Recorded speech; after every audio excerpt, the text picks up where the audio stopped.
اپنے حبیب کی عظمت و شان رتبہ اور مقام اس طرح بیان فرما دیا ہے۔ حبیبہ کرنے کیوں ہوتے ہیں؟ ساری خوبیاں ہم نے آپ کو عطا فرما دی، سارے کمالات کا جامع ہم نے آپ کو بنا دیا۔ حتیٰ کہ حبیب دیکھیے اللہ کا فرق، دیکھیے کثرت کس کو کہتے ہیں؟ کثیر کا معنی زیادہ، کیا ہے کثیر کا معنی؟ زیادہ، اس سے زیادہ اکثر جملہ بولتے ہیں، کیا بولتے ہیں؟ اکثر، اور اس سے بھی زیادہ کثار، اس سے بھی زیادہ کثار۔ اب ان تمام کثرتوں، جتنے بھی کثرت ہوگی زیادہ، ان تمام کثرتوں پر جو نہایت ہی کثرت کا کثرت ہو انہیں کہا جاتا ہے کوثر۔ کیا کہا جاتا ہے؟ جس کی انتہا، اچھا وہ کوثر جن کی انتہا آخر میں وحدت میں جا کر فنا ہوتا ہے۔ اہل معرفت کی زبان اگر استعمال کریں تو کیا ہوتا ہے؟ ایک سے سارے عدد بنتے ہیں، ایک پہلے ہوگا تب جا کر سما، ایک ہی سے چاہے کتنے لے لیں آپ، لیکن اس کی انتہا ہونے کے بعد سمیٹا جائے تو آخر میں آ کے وحدت ایک ہی میں آ کے پورا سمٹ جائے گا۔ کیا ہوگا؟ ایک ہی میں سمٹ جائے گا۔ تو اب اللہ تبارک و تعالیٰ فرماتا ہے ساری کثرت، جو ساری کثرت کا جو منبع ہے وحدت، تو اے حبیب ہم نے آپ کو کوثر عطا کیا۔ مطلب یہ ہے حبیب، یہ تمام کثرت جو ہے کوثر میں بدل کر وحدت میں جب آ جاتا ہے تو حبیب میں تیرا ہو گیا، اور جب میں تیرا ہو گیا تو اے حبیب یہ جو جتنی چیزیں ہیں سب تیری ہو گئی۔ جب میں ہو گیا، جب میں ہو گیا، بہت سب سنیے، میں ہو گیا تو ساری چیزیں اے حبیب تیری ہو گئی۔ اور اس کو اللہ تبارک و تعالیٰ نے یہ تو کوثر میں سمیٹ دیا، کوثر میں اللہ نے سمیٹ دیا۔ حبیب جو میرا ہے وہ تیرا، جو تیرا ہے وہ میرا۔ حتیٰ کہ حبیب ہم نے وہ عطا کی کہ اگرچہ مغفرت میری ہے لیکن شفاعت تیری۔ جب تک تو شفاعت نہیں کرے گا میری مغفرت ہوگی نہیں۔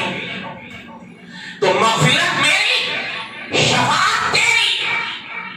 حبیب جنت میری، مالک تو، کائنات کا خالق میں، مالک تو۔ اے حبیب حقیقت تو یہ ہے، اے حبیب حقیقت تو یہ ہے کہ میں نے اس پوری دنیا کو اے حبیب آپ ہی کے لیے بنایا ہے۔ اور اے حبیب اتنا ہی نہیں، یہ پوری دنیا، یہ مخلوقات آپ ہی کے لیے ہے بنایا۔ اے حبیب صرف آپ ہی کے لیے نہیں بلکہ آپ ہی سے ہے یہ دنیا، آپ ہی سے ہے یہ پورا عالم، آپ ہی سے ہے یہ پورا عالم۔ آپ ہیں تو عالم ہے، آپ ہیں تو دنیا ہے، آپ ہیں تو سب کچھ ہے۔ حبیب آپ نہ ہو تو کچھ بھی نہ ہو۔ کوثر اعلیٰ حضرت فاضل ابراہیمی علیہ الرحمہ رضوان اشعار کی شکل میں اسی قرآن مقدسہ کی آیت اور تفسیر کی ترجمانی اشعار کی شکل میں کرتے ہیں۔ وہ وہی ہے کہ وہ جو نہ تھے تو کچھ بھی نہ تھا، وہ جو نہ ہو کچھ بھی نہ ہو، جان ہے وہ جہان کی جان ہے تو جہان ہے، اور ہلکے انداز میں اگر اللہ کسی کو سمجھ کی توفیق دے تو حقیقت یہ ہے کہ اے حبیب زمین اور زمان تمہارے لیے، یہ زمین اور یہ زمان تمہارے لیے، یہ مکی اور مکہ تمہارے لیے، بنی تو جہاں تمہارے لیے۔ اگر تم میں ایمان ہو، صحیح سمجھ میں آ جائے تو تمہارا جواب یہ ہوگا کہ ہم آئے یہاں تمہارے لیے، اٹھے بھی وہاں، بتائیے ہم اٹھے بھی وہاں تمہارے لیے۔ تو سارا نظام جو روا تباہ ہے حبیب وہ آپ کے لیے ہے، ہم نے ساری خوبیاں آپ کو عطا فرما دی۔ آپ ان کی اس ملعون کی باتوں سے غمگین کیوں ہوتے ہیں؟ وہ کیا جانے، اسے کیا معلوم؟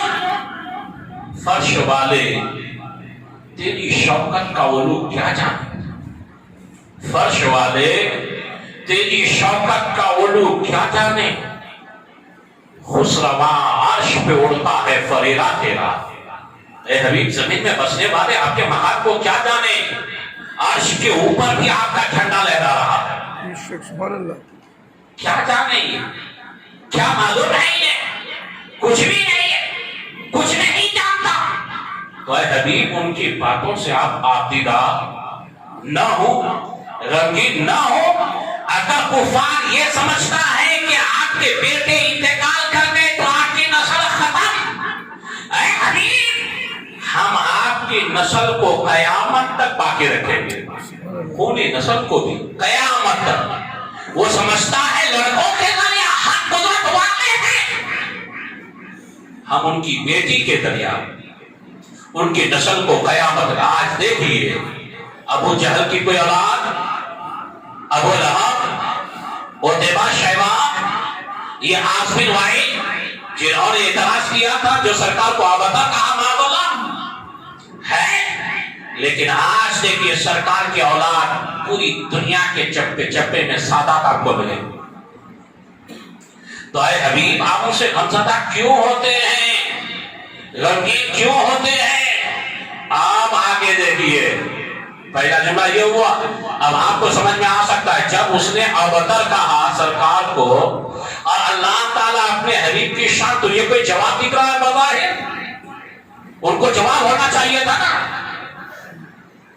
جواب ہونا چاہیے تھا۔ تو اللہ تعالیٰ نے پہلے اپنے حبیب کی عظمت و شان، حبیب ہم نے آپ کو کیا کیا کیا تھا، سب آپ کا، ساری چیز ہم نے پیدا کیا، مالک ہم نے آپ کو بنا دیا، ٹھیک ہے، بس اتنا ہے اے حبیب، فصلی لربک وانحر، اپنے رب کے لیے نماز پڑھیے اور قربانی دیجیے، اپنے رب کے لیے نماز پڑھیے اور قربانی کیجیے۔ اِنَّ شَانِئَکَ هُوَ الْأَبْتَرُ، اے حبیب جو آپ کا دشمن ہے وہی ابتر ہے۔ دیکھیے جواب رب دے رہا، جو آپ کا دشمن، جو ملعون ہے، جو آپ کو ابتر کہتا ہے وہی ابتر ہے، مطلب انہی کی نسل ختم، وہ اس کا نام و نشان تک نہیں رہے گا، نہیں رہے گا، وہ ابتر ہے جو آپ کا دشمن ہے۔ رب فرماتا وہی ابتر ہے، نہ ان کا نام چلے گا، نہ ان کی نسلیں چلیں گی، بالکل ختم ہو جائے گا عالم یہ، مٹ گئے، مٹتے ہیں، مٹ جائیں گے آباد تیرے، مٹ گئے، مٹتے ہیں، مٹ جائیں گے آباد تیرے، نہ مٹا ہے نہ مٹے گا کبھی چرچا تیرا۔ ورفعنا لک ذکرک، حبیب ہم نے بلند کیا ہے آپ کو، ہم نے عظمت کی ہے آپ کو، ہم نے ساری خوبیاں آپ کو عطا کر دی ہے۔ بھلا یہ دنیا والے اگر کہے تو آپ کی عزت کہاں سے کم ہو سکتی ہے؟ آپ کے رتبے میں کوئی کمی آ سکتی ہے؟ نہیں آ سکتی۔ ہاں یہ بھی ایک نظام ہے، یہ بھی ایک نظام قدرت ہے۔ کانٹے کے ذریعہ پھول پہچانا جاتا ہے، کانٹے کے ذریعہ پھول پہچانا جاتا ہے، رات کے ذریعہ سورج کی روشنی کی حقیقت معلوم ہوتا ہے۔ اسی طرح ہر چیز کو جاننے کے لیے اس کا اپوزٹ ضد ہونا ضروری ہے. یہ ہمارے لیے نظام ہے حبیب, ہم نے اس کو ظاہر کر دیا ہے. اس لیے حبیب سوچئے اگر وہ نہ کہتا تو سرکار کی یہ عظمت اللہ کیسے بتاتا؟ سوچ بتاتے یوں تو بتایا بے شمار ہے, لیکن پھر جب ماحول مقتضائے حال کے مطابق جب الفاظ اور جملے استعمال کرنے کی باری آئی تبھی تو یہ رہا. تو وہ ہے. ٹھیک ہے, اگر آگ نہ ہوتی تو آپ کیسے یہ کر سکتے؟ کھانا وانا بنانے کا جو دیگر اور ضروریات ہے. ہوا نہ ہوتی تو آپ سانس کیسے لے سکتے؟ پانی نہ ہوتا تو ضروریات کیسے پوری کی؟ کانٹے نہیں ہوتے تو پھول کا آپ کو حقیقت اور اہمیت کیسے پتا چلتا ہے؟ تو آسفی وائل یا اس طرح کے دیگر کفار مشرکین اے حبیب آپ پر جو تانا کشی کرتے ہیں, حقیقت یہ ہے کہ یہ مٹنے والا ہے, مٹنے والا ہے, یہ آبادہ ہے, نہیں چلے گا اتنا, ختم ہونے والا. حضرات گرامی, یہی سے چونکہ اس کے مفہوم بہت زیادہ ہیں, وقت ہمارا جمعے میں بہت کم رہتا ہے, یہی سے میں ایک جملہ آپ کو بتانا چاہوں گا. اسلام اللہ کا پسندیدہ مذہب, ان الدین عند اللہ الاسلام. اور اسلام سرکار دو عالم صلی اللہ علیہ وسلم ہی نے اس دنیا میں پھیلایا.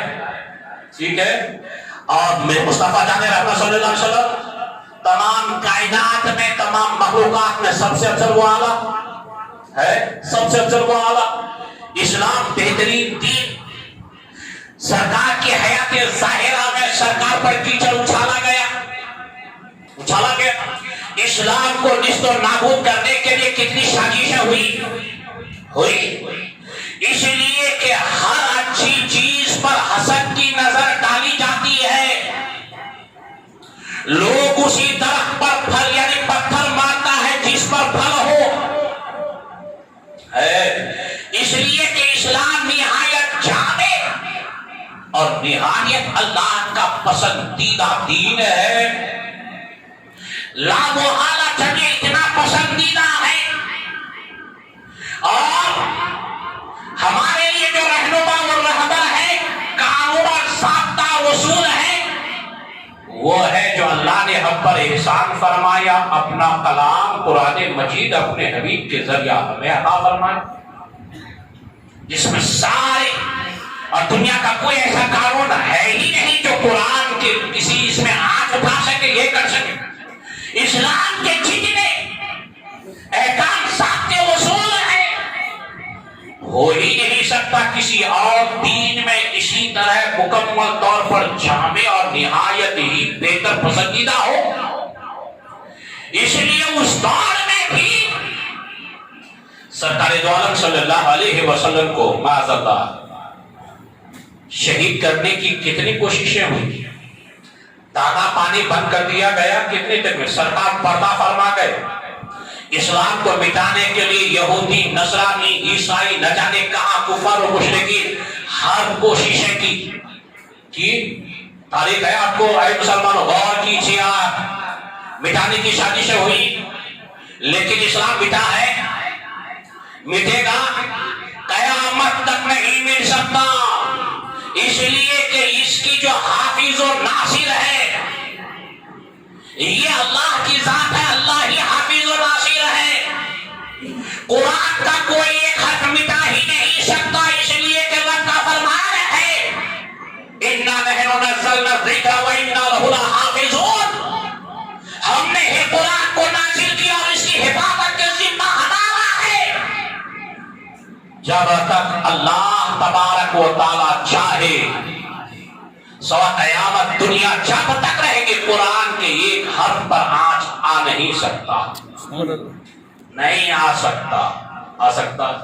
اسلام کا ایک قانون ضابط چونکہ قرآن سے ہی واخذ ہے, اس لیے اس کو کوئی نہیں کر سکتا.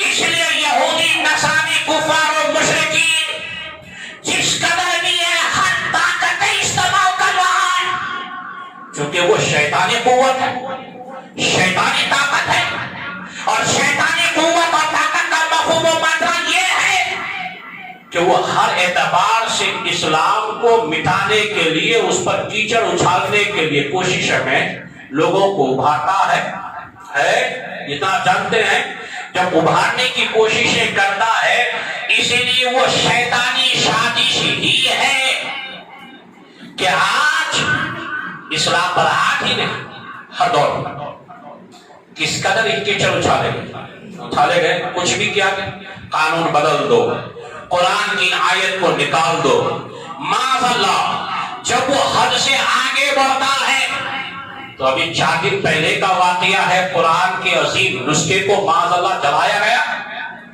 گیا، سنے آپ 4 دن پہلے برسر عام جلایا گیا تاکہ مسلمان کو تکلیف پہنچے، یہ ہوا ہے کہ نہیں ہوا؟ دیکھیں آپ، جلایا گیا باضابطہ حکومت کی اجازت کے بعد، اس قدر تاکہ پوری دنیا کے مسلمان کو تکلیف پہنچے، شیطانی قوت اور سازشیں دیکھیں، وہ سمجھتا ہے کہ اسی کو دیکھ کر مسلمان آگے بڑھے گا، یہ کرے گا، آپس میں لڑے گا، نہ جانے کدھر کرے گا، ان کی مالی پوزیشن، ذہنی اور ہر طرح کے جو ہے، چونکہ ان کی خواہشیں یہی ہے، وہ سازشیں ہوئی۔ اب ہم ہندوستان میں جی رہے ہیں، یہاں کے قانون ساختہ مسلم پرسن اللہ اپنی جگہ پر مسلم ہے، بدل ہی نہیں سکتا، چونکہ کلام الہی کے تحت ہے، ہمارے بنائے ہوئے ہوتے ہمارے دادا پر دادا تو چلو آپ جو ہے پرانا ہو گیا اس کو نکال دینا، نہیں، جب تک یہ آسمان رہے گا، زمین رہے گی، چاند ستارے رہیں گے، چاہے کوئی مانے یا نہ مانے، اسلام کا ضابطہ اصول قانون وہی رہے گا، کچھ بھی کرے کوئی بھی وقتی طور پر کچھ نہیں کرے، سازشیں ہیں یہ اور بات ہے کہ ہم غفلت میں ہیں، ہمارا ایمان کمزور ہو چکا ہے، ہم بہت ساری بیماریوں میں ہم بڑا مریض بن چکے ہیں، بیماریوں میں ہم پھرے ہیں، آنکھ کی بیماری جس سے ہمیں حق نظر نہیں آتا، اسلام کی جو روحانیت ہے وہ ہم کو نظر نہیں آ رہا ہے، ایمان، تقویٰ، یہ چیزیں ہم میں ہے نہیں، یہ ساری بیماریوں میں ہم لپیٹے جا چکے ہیں۔ آپ سمجھتے ہیں کہ صرف کڈنی خراب ہو جائے تو بیماری، ہارٹ کمزور ہو جائے تو بیماری، آنکھ کی بینائی کمزور ہو جائے تو بیماری، بخار آ جائے تو بیماری، آپ غلط سوچ رہے ہیں، یہ جسمانی بیماریاں ہیں، وقتی طور پر درست بھی ہو جائے، لیکن اگر روحانی مریض بن جائے آپ، اس بیماریوں کے لپیٹ میں آ جائے آپ، جسمانی بیماری دوائی اور علاج کے بعد درست ہونے کے بعد بھی اگر روحانی بیماری آپ کے اندر رہ گئی تو آپ نہ یہاں کے رہے نہ وہاں کے رہے، کچھ بھی نہیں، ختم ہو گیا۔ آج کا جو یہ دور ہے اگر دیکھا جائے تو ہم میں جو بیماریاں ہیں دنیا بھر کی، ان بیماریوں کا علاج کریں، بیماریوں کا علاج کریں، ساتھ ہی ساتھ جو بتانے کا عام طور پر مشورتاً آج کل ہندوستان میں چل رہا ہے، ایک ساتھ سول کوڈ سے متعلق چل رہا ہے، کیا صرف ہمارے لیے اتنا ہی یہ ہے کہ ہم جو ہے احتجاج درج کرائیں، چاہے واٹس ایپ کے ذریعہ ہو یا کسی بنیاد پر، کہ یہ ہمارے لیے قابل قبول، یہ اسلام کے اوپر مکمل طور پر صحیح طور پر دیکھا اس کے قانون کو بدلنے کی سازش ہے۔ اچھا وہ بھی نہیں، عام طور پر آج کل آپ سن رہے ہیں، کوئی پنڈت کہتا ہے، کوئی ان کا گرو کہتا ہے کہ ہمیں مسلمانوں سے کوئی یہ نہیں ہے، ہمیں تو یہ ہے کہ قرآن نے جو احکامات بتائے مسلمان اسی میں یہ کر رہے ہیں، ہم اس کے دشمن ہیں، اسلام کا دشمن، اعلانیہ ہوتا ہے، ہم مسلمان کا کچھ، اس لیے کبھی کہتا ہے کہ گھر واپس آ جاؤ، بولتے ہیں کبھی آ جائیے، آپ قربانی چھوڑ دیں ان کے لیے، کچھ ہونے والا تھوڑی ہے، آزان بند کر دیں اس کو کوئی یہ ہونے والا نہیں، آپ مسلمان ہیں، اسلام آپ کا مذہب ہے، ان سے ہی ان کو حقیقی تکلیف ہے، ان سے ہی ان کو، مسجد تو ایک بناوٹی، کوئی ایک کھانا ہے پتا، کوئی نہیں گھر مسجد کہیں نہیں بنا سکتی، وہ چاہتا ہے یہ مسجد لے لے یا کچھ بھی لے لے، اس لیے مسلمانوں کے لیے جو سب سے اہم معاملہ ہے وہ یہ ہے کہ اے مسلمانوں، آپ خود ہو کر جو آپ اسلامی قانون اور ضابطے پر عمل نہیں کرتے تو اللہ کی طرف سے یہ تمہارے لیے سزا ہے. کیا یہ آپ نہیں سمجھ پا رہے ہیں؟ وہ اپنی جگہ ہے، نہیں سمجھ پا رہے ہیں ہم، یہ ہمارے لیے ہے، لیکن حقیقت یہی ہے. کیا ہے یہ سزا ہے. اتنی بیماریوں میں جب ہم گرفتار ہو چکے ہیں، کون سی بیماری؟ حسد کی بیماری ہمارے اندر، کینہ کی بیماری ہمارے اندر، عزت کی طلبکاری کی جو ایک بیماری ہے وہ ہمارے اندر، شہرت کی بیماری ہمارے اندر، دولت کی بیماری ہمارے اندر. اور اتنا ہی نہیں، اگر آپ دیکھیں سود کی بیماری ہمارے اندر، جھوٹ کی بیماری ہمارے اندر، غیبت کی برائی ہمارے اندر، یہ تمام بیماریاں ہمارے اندر. اور یہ جب سارے بیماریوں میں لپٹ چکے ہیں تو آپ کا ایمان صرف نام کا رہ گیا ہے. ایمان جو ہونا چاہیے وہ نہیں ہے. اس لیے قربانی کے موقع پر جو حضرت ابراہیم خلیل اللہ کی سنت کو تازہ کیا جاتا ہے، ہر دور میں یہ پلٹ کے آتا ہے کہ دیکھ تمہیں ضرورت ہے آج بھی ابراہیم سا ایمان پیدا کر دے. وہ ایمان پیدا، یہ کیا ہے؟ یہ دنیا رہنے والی ہے. آپ کے دادا نے آپ کے لیے 4 بلڈنگیں بنایا تھا، آپ کے دادا اس میں پرماننٹ رہ کے گئے نہیں. آپ رہنے والے نہیں، آپ یہ کرنے والے نہیں. آپ کے ساتھ کیا کیا؟ اگر گیا ہے جو ہمارے دادا پردادا ہے تو آباد اجداد گیا، کیا گیا ہے؟ ان کے اعمال گیا. کتنی نمازیں انہوں نے پڑھی، کتنی بیماری سے وہ بالکل چھٹکارا پا کر صحت اور شفا یاب ہو کے گیا کہ نہیں. ان بیماریوں کو لے کر آپ جانا چاہتے ہیں قبرستان میں، بتائیے آپ کا کچھ ہونے والا ہے؟ اتنی بیماریاں، اتنی بیماریاں. اللہ اکبر. اس لیے کہا گیا ہے جگہ جگہ کے تمہیں تھک چکے ہیں ہنگامے، جگہ جگہ کے تمہیں تھک چکے ہیں ہنگامے. نشاط اللذت خواب گرا بدل ڈالو، غلط روی سے منازل کا بورڈ بڑھتا ہے. مسافروں رویش کارواں بدل ڈالو، مسافروں رویش کارواں بدل ڈالو. اور اگر آپ اپنی عقل مندی سے سوچتے نہیں یہ کوئی مسئلہ نہیں ہے تو چاہے آپ دنیاوی اعتبار سے جتنا اس کا علاج کریں گے کارگر نہیں ہوگا. اس لیے کہ مریض عشق پر رحمت خدا کی مرض بڑھتا گیا جو دوا کی. ایک سا سول کوڈ پوری دنیا ہندوستان کے لیے، صرف ہماری قوم کے لیے نہیں، دیگر مذہب والوں کے لیے بھی بہت بڑے خطرناک ہوگا اور لاگو ہو بھی نہیں سکتا. ایک قانون کے لپٹ میں ہمیں جو ہے عام طور پر ابھارا جاتا ہے تاکہ ہم ایسا سوچیں ویسا سوچیں، ایسا کریں گے ویسا کریں گے، ادھر کریں گے وہ. اتحاد رہنا بہت ضروری ہے. اب جب کہا گیا ہے تو صرف آپ احتجاج درج کروائیے، واٹس ایپ کے ذریعہ یا کسی بھی آ رہا ہے لنک وغیرہ آپ کرائیے، لیکن اس معاملے کو لے کر آپ آگے بڑھیں گے جو ان کی سازش وہ جو چاہ رہا ہے کہیں ہم اس کے شکار نہ بن جائیں. ہندوستان اگر آپ دیکھیں گے تو مختلف مذاہب، ہر ایک کا اپنا اپنا پرسنل لا ہے، قانون ہے. عیسائیوں کا اپنا ہے، سکھوں کا الگ سے ہے، بدھ مذہب والوں کا الگ سے ہے، اور ہر کسی کا الگ ہے. ایک ہی قانون میں، ایک ہی اس میں ہر کسی کو سمجھ. مثلا جائیداد کا بٹوارا ہے، قرآن میں ہے کہ عورت مرد کا حصہ دگنا ہے، لڑکی کے بنسبت لڑکی کا دگنا وہ ہے نا قرآن میں حصہ. اس کو اگر ایک ہی قانون تو گویا اگر قرآن پہ اس قانون پہ اوپر انگلی اٹھے گا نا، ایک قانون بنے گا تو آپ ایک مسلمان ہونے کے بعد بھی ایسا کریں. حالانکہ اگر دیکھا جائے تو ہماری کمزوری اور کمی کی بنیاد پر اسلام کے بہت سارے قانون کو ہم معاذ اللہ دیکھیں گے تو اپنے ہاتھوں سے کچھ کا کچھ کر رہے ہیں. قانون کو یہ نہیں کریں، لیکن قانون اپنی جگہ پہ رہے گا. مجرمات ضرور بنیں گے، اللہ کی نظر میں سزا بھی آپ کو ملے گی. مثلا قرآن کی سزا، اللہ کی سزا، الزانیۃ والزانی فجلدوا کل واحد منہما. قرآن میں سزا ہے، زانی اور زانیہ کو 100 کوڑے لگایا جائے. سود کھائے تو سزا ہے، ٹھیک ہے، اور طرح کی سزائیں ہیں. کچھ کریں گے تو بہت سزا ہے. بہرحال چاہیے ہمیں ہم اپنی عقل مندی کا ثبوت دیں، ہوش سے کام لیں، جذبات میں نہ ابھریں، اور جہاں تک ہو سکے ایک سا سول کوڈ کی مخالفت کریں. اللہ ہم سب کی حفاظت فرمائے. اللہ کی بارگاہ میں خلوص کے ساتھ دعا کیجیے کہ اللہ پوری دنیا میں اسلام کا بول بالا فرما اور ہر مسلمان کو مولا تقوی اور طہارت کی زندگی نصیب فرما وآخر دعوانا الحمدللہ رب العالمین السلام علیکم ورحمۃ اللہ وبرکاتہ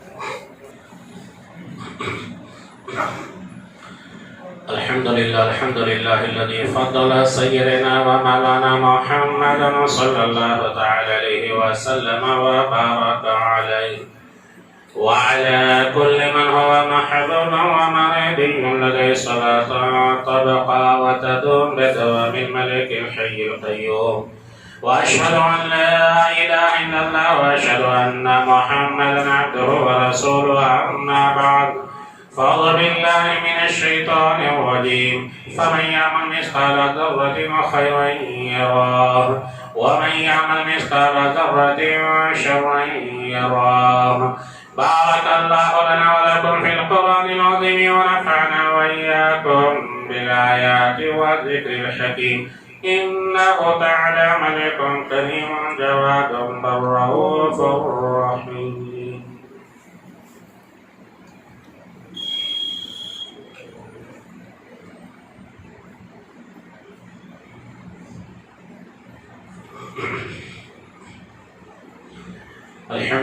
الحمد لله نحمده ونستعينه ونستغفره ونؤمن به ونتوكل عليه ونعوذ بالله من شرور أنفسنا ومن سيئات أعمالنا من يهده الله فلا مضل له ومن يضلل فلا هادي له ونشهد أن لا إله إلا الله وحده لا شريك له ونشهد أن سيدنا ومولانا محمدا عبده ورسوله بالهدى ودين الحق رسولا صلى الله تعالى على خير خلقه ونور عرشه محمد وآله وأصحابه أجمعين خصوصا على فضل البشر بعد الأنبياء بالتقي سيدنا ومولانا الإمام حضرة أبي بكر الصديق رضي الله تعالى عنه وعلى آدم الأصحاب مزين المنبر والمحراب الموافق لأيوب الوحي والكتاب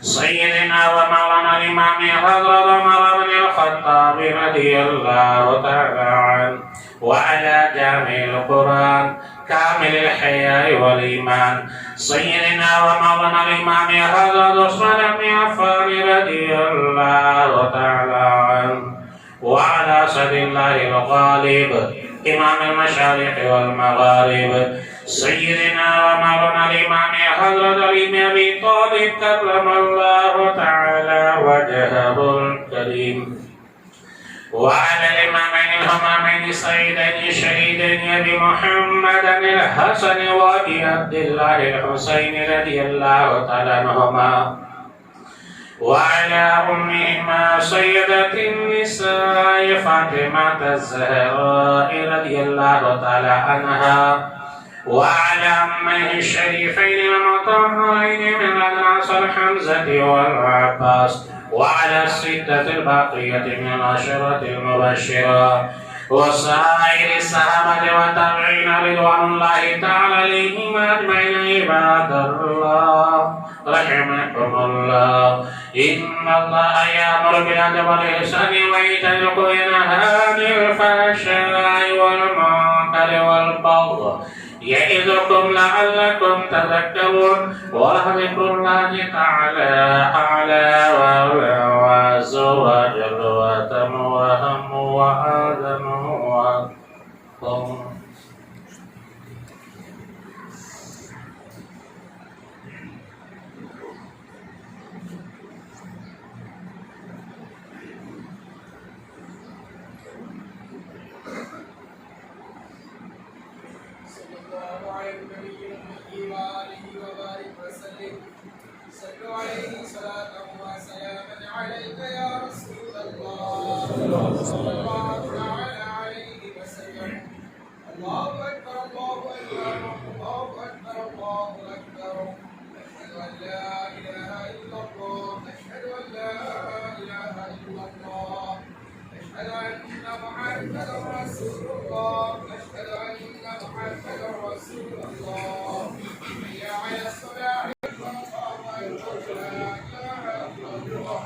صفحیں درست فرما لیجیے گا.